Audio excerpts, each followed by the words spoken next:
C'est assez, il faut arrêter de dire qu'on n'a pas d'argent. On est tous coupables. Se plaindre de l'inflation pour aller au resto un peu plus tard dans la journée, ça fait aucun sens.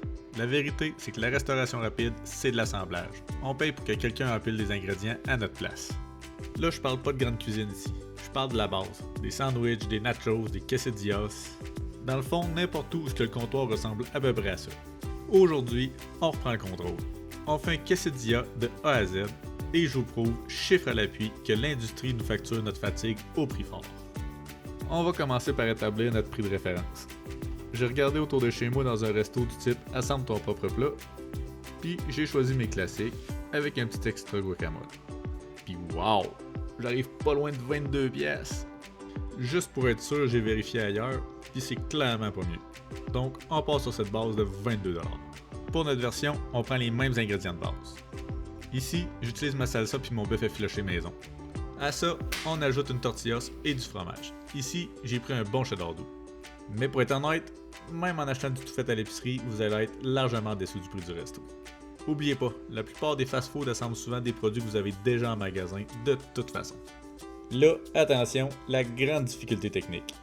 On met tous les ingrédients dans un bol, puis on mélange. C'est ça le vrai avantage de la cuisine maison. Vous maîtrisez le ratio. Vous adorez le fromage?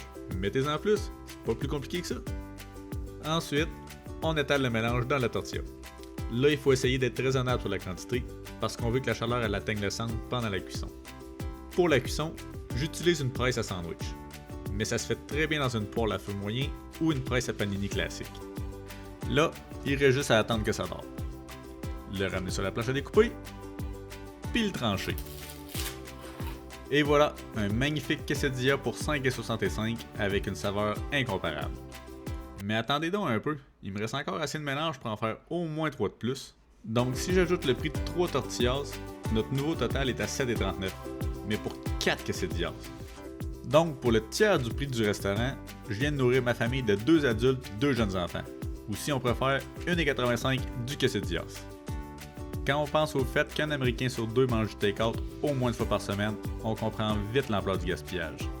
C'est là qu'on réalise la quantité d'argent qu'on pourrait économiser chaque année. À votre tour maintenant.